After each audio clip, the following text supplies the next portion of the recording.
Halo semua, jumpa lagi dengan saya Depri Saipullah. Saya akan berbicara soal pertandingan yang masih 4 bulan lagi sebenarnya. Karena kita akan menghadapi, Timnas Indonesia akan menghadapi Bahrain dan Australia pada Maret 2025. Tapi nggak apa-apa lah, kita bicarakan sekarang. Mengapa? Karena 4 laga terakhir Timnas Indonesia di kualifikasi Piala Dunia 2026 itu sangat tricky.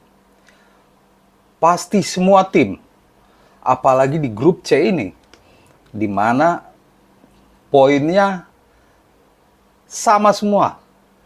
Hanya dua negara, Jepang dan Australia yang punya poin berbeda. Sedangkan dari peringkat 3 sampai 6, Indonesia, Arab Saudi, Bahrain, dan Cina semua sama memiliki poin 6. Itulah yang membuat mengapa duel ke-7 sampai ke-10 nanti pada Maret 2025 dan Juni 2025 menjadi krusial. Semua tim pasti berpikir bagaimana caranya agar bisa lolos langsung di posisi kedua. Karena dengan kemenangan Indonesia 2-0 lawan Arab Saudi, kini tidak hanya posisi 4, bahkan posisi 2 saja bisa diraih. Karena jarak dengan posisi 2 aja 1 poin saja gitu. Nah, apa yang harus kita perhatikan mulai dari sekarang, yaitu tentu persiapan lawan terdekat. Dan menurut saya lawan terdekat kita yaitu Bahrain dan Cina. Kalau Bahrain mungkin ada mengikuti Piala Teluk ya di Desember, November, Desember ini. Begitupun dengan timnas Indonesia ya, ada Piala AFF, tapi kita tidak mengirimkan semua pemain senior karena PSSI lebih memprioritaskan pemain muda. Ada beberapa pemain senior seperti Marcelino, Rizky Ridho itu juga kalau diizinkan klub karena jadwal Piala AFF bentrok dengan pertandingan di klub. Nah, yang harus kita perhatikan yaitu bagaimana strategi lawan di kedepannya.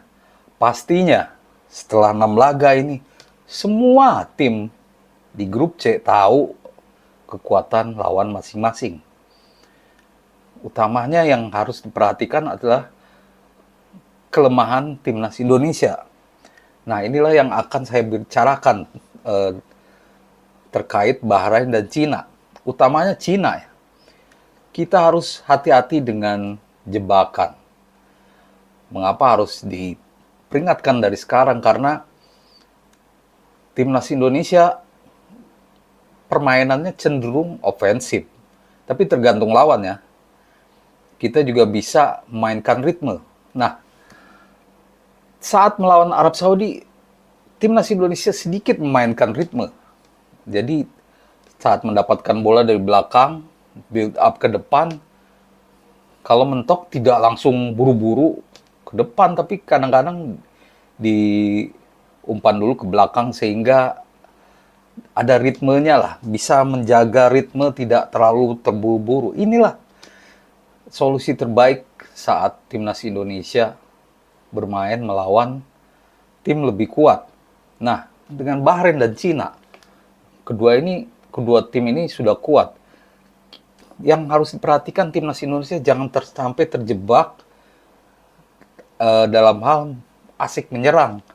Nah, ini yang harus diantisipasi karena menurut saya di laga 7 sampai 10 nanti, utama pelatih Bahrain dan Cina pasti sudah mempelajari gimana gaya main Indonesia.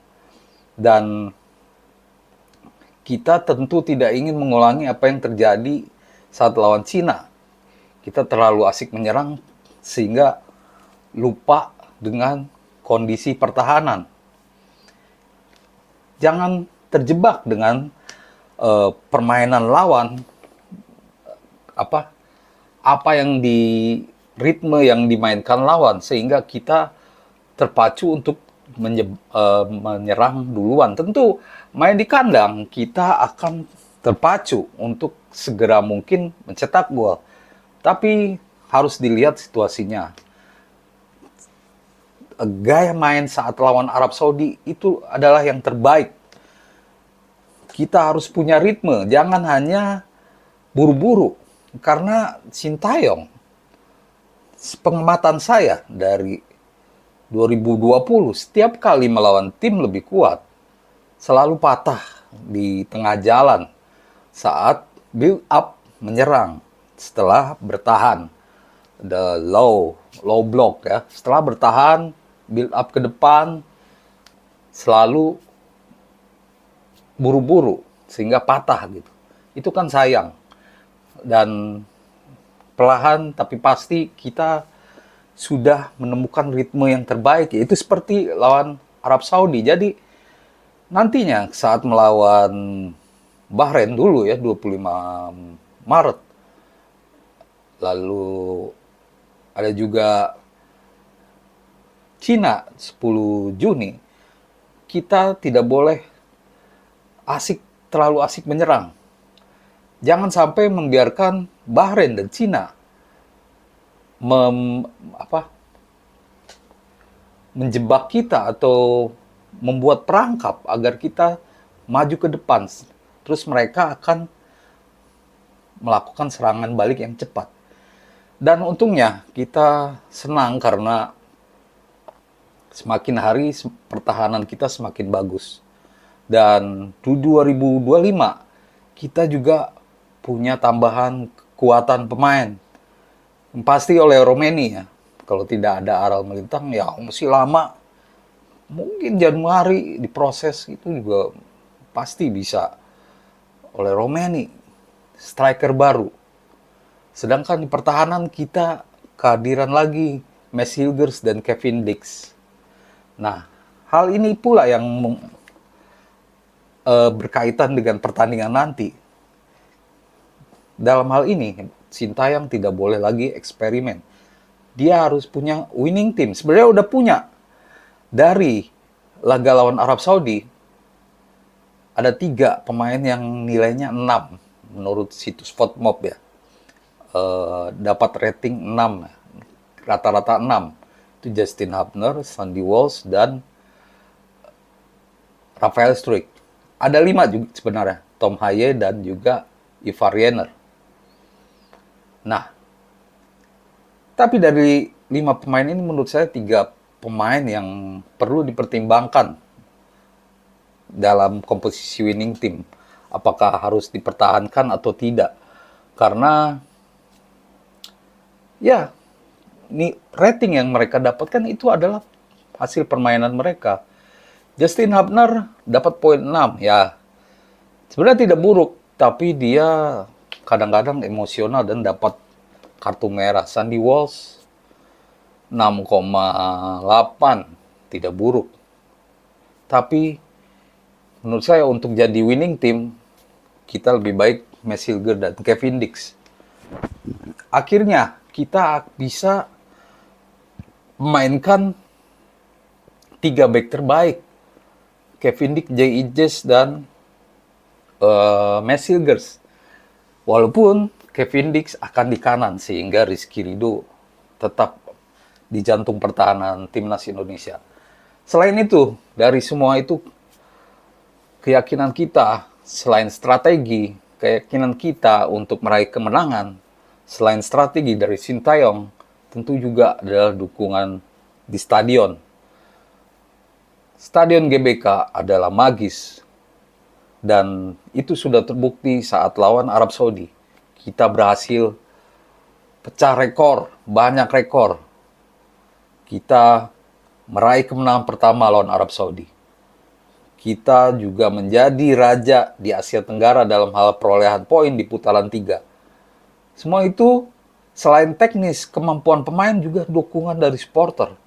Maka itu, keuntungan-keuntungan yang diraih oleh timnas Indonesia saat melawan Bahrain dan Cina sangat besar. Dan ini harus dimanfaatkan. Jadi tambahan kekuatan untuk meraih 6 poin tambahan. Dan menurut kalkulasi, dengan 6 poin tambahan itu kita sudah aman minimal posisi 4. Tapi kalau ingin posisi 2, kita harus meraih sesuatu saat melawan Australia. Nah, itu pasti akan menarik. Jadi, gabungan antara taktik dan kejelian dan bagaimana game plan dan cara membaca permainan harus jeli.